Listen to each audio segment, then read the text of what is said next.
लेकिन उससे पहले जरा एक बार कृष्णा ठाकुर के पास चलते हैं। उनके पास कुछ और स्टूडेंट्स हैं। कृष्णा, जल्दी से बात कीजिएगा, कौन है और उनकी क्या कहानी है? बिल्कुल श्री, बाकी बच्चों से आपकी बात कराते हैं। आप अपना नाम बताइए और आपके मन में क्या डाउट है, क्या शिकायत है, ये बताएं। जी, मेरा नाम अंजलि अजय विश्वकर्मा है। मैंने इस साल नीट 24 अपीयर करके मेरे मार्क्स 612 आ रहे हैं और रैंक 67,588 है। जी, मेरा यही सवाल है कि आपने कौन से बेसिस पे इतने कॉम्पिटिटिव एग्जामिनेशन में ग्रेस मार्किंग दे दी? मतलब जो वो उन्होंने ग्रेस मार्क को लेकर आप सवाल कर रही हैं कि ग्रेस मार्क की वजह से आपका जो रैंक है वो इन्फ्लेट हुआ है? हाँ, ग्रेस मार्किंग भी एक पॉइंट है और एक और है कि हमारे क्लास में ही एक ये रीज़न है कि 566 पे मिस आंचल को ही 52,000 रैंकिंग मिली है, जबकि 612 पे मुझे 67,588 रैंकिंग मिली। मेरे साथ शिरीन कन्हैया है, उनके पास भी एक डाउट है। कन्हैया, बताएं कि आपकी क्या शिकायत है रिजल्ट में, आपके साथ जो है क्या कुछ हुआ वो बताएं। जी सर, मेरा नाम कन्हैया पांडे सर, मेरा 601 मार्क्स आया है सर। और सर ये कहना चाह रहा हूँ कि मैं जिस तरीके से आरोप लगाया जा रहा है कि हरियाणा के सेंटर पे 8 लोग का 720 आना और बिहार की पुलिस के पास पेपर लीक के लिए FIR का होना, कहीं ये सब चीज़ें NTA की गलत को दिखा रहे हैं। किस प्रकार से उन्होंने गलतियाँ की हैं वो मानने को तैयार नहीं है। और सर 2 दिन पहले इन्होंने प्रेस कॉन्फ्रेंस में आके कोई भी क्लियरिटी नहीं दी। इनके जवाब में हमें कोई भी क्लियरिटी नहीं मिली। ये बस 25 मिनट के लिए आते हैं, चाय पीते हैं और सर क्या है NTA के प्रति जो है वो नाराज़गी है। आप बताइए कि क्या नाराज़गी आपको है और आप कितने सालों से प्रयत्न कर रहे थे? कितना अटेम्प्ट था आपका ये?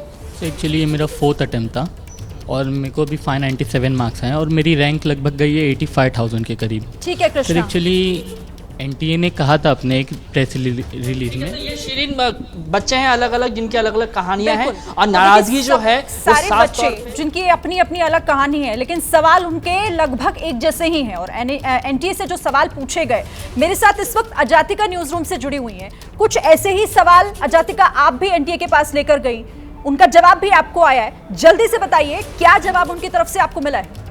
जी बिल्कुल शिरीन, देखिए ये तमाम सवाल लेकर हमने NTA को मेल किया और NTA के तमाम अधिकारियों के पास हम ऑफिस में भी पहुंचे। क्या जवाब आया है वो आप सुनिए, क्योंकि कुछ भी सेटिस्फैक्ट्री जवाब हमें नहीं मिला है। फिर भी क्या कहा गया है मैं आपको वर्ड बाय वर्ड यहाँ पर पढ़कर सुनाती हूँ। देखिए 67 टॉपर्स जो आए उनको लेकर हमने सबसे पहला सवाल पूछा, जहां हमने पूछा कि 720 में से 67 स्टूडेंट्स को 67 स्टूडेंट को कैसे मिल सकते हैं। तो उसका जवाब वो देते हैं और वो कहते हैं NTA कि 44 को फिजिक्स की एक आंसर की में संशोधित करके मार्क्स दिए गए हैं, यानी 44 स्टूडेंट्स को रिवाइज्ड आंसर्स दिए गए हैं। वहीं 6 स्टूडेंट्स को एग्जाम सेंटर में समय बर्बादी के लिए कॉम्पनसेटरी मार्क्स दिए गए हैं। ये वो 6 स्टूडेंट्स हैं जिनकी बात यहाँ न्यूज़ रूम में भी हो रही थी, यानी इन तमाम 6 स्टूडेंट्स का जो सेंटर है वो हरियाणा के फरीदाबाद का एक ही सेंटर है। और ये दावा NTA ने किया है कि उन्हें लेट आने पर कॉम्पनसेट किया गया है और इसलिए उनके मार्क्स ज़्यादा दिखाए गए हैं। इस बारे में हमने प्रेस कॉन्फ्रेंस में भी सवाल पूछा था NTA की पूरी टीम से, तो वो ये कोई फॉर्मूला नहीं दे पाए कि आखिर आपने कैसे डिसाइड किया कि कितना कॉम्पनसेटरी मार्क्स आपको कौन से स्टूडेंट को देना है।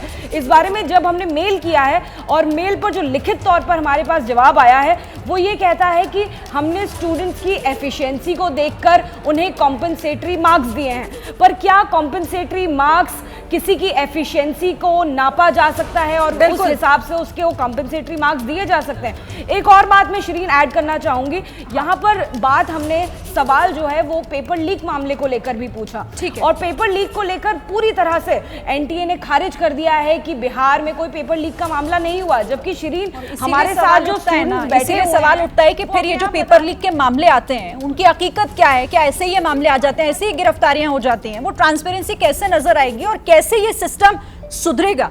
विक्रम जी, मतलब मैं चाहूंगी आप एक इसको लेकर, यहाँ पर हमारे बच्चे भी हैं और हमारे जो दर्शक भी देख रहे हैं, ये सिस्टम में सुधार कैसे आएगा? सर ये तो पूरी मेडिकल व्यवस्था पर सवाल है। आपने दरअसल कोड के ऊपर होम्योपैथिक और लाल दवा लगा रही हैं। इसमें ड्रास्टिक सर्जरी की ज़रूरत है। सीबीआई इन्वेस्टिगेशन और पूरी इस संस्था को कर दें भंग। इस बच्ची की क्या गलती थी? ये लेट हुई, इसको एंट्री नहीं मिली और वहाँ लेट हो रहे हैं तो रेवड़ी की तरह आप तकसीम कर रहे हैं इनामात। ये बिल्कुल शिरीन जी एक्सेप्टेबल नहीं है और इसमें चाहिए you have to be cruel to be kind. हमारे बच्चों के साथ उनके पेरेंट्स पे क्या बीत रही है, इनकी मेहनत पानी फिर गया है। There should be consequences. NTA करें भंग, उसके लिए नए ऑफिसर बैर ले आए, सीबीआई जांच कराएं, टाइम बाउंड इन्वेस्टिगेशन 15 दिन में, और देयर शुड बी कॉन्सिक्वेंस। इन बच्चों का जवाब तो दे दो, जवाब हो तब तो देंगे।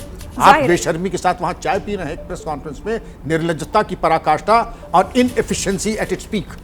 जाहिर तौर पर सर महत्वपूर्ण यहाँ पर आपने ये बात कही है और इसीलिए कई सवाल खड़े होते हैं। इस पर एनटीए को एक जवाब ऐसा देना चाहिए कि कम से कम जो बच्चे निराश हैं, हताश हो गए हैं, उन्हें कम से कम वो संतुष्टि तो मिले, कम से कम ये नजर तो आए कि कोई ट्रांसपेरेंसी नजर आ रही है।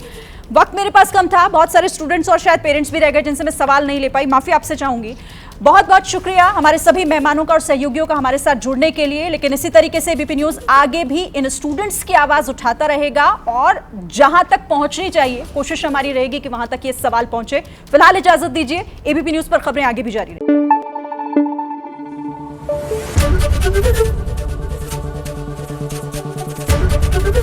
एबीपी न्यूज आपको रखे आगे।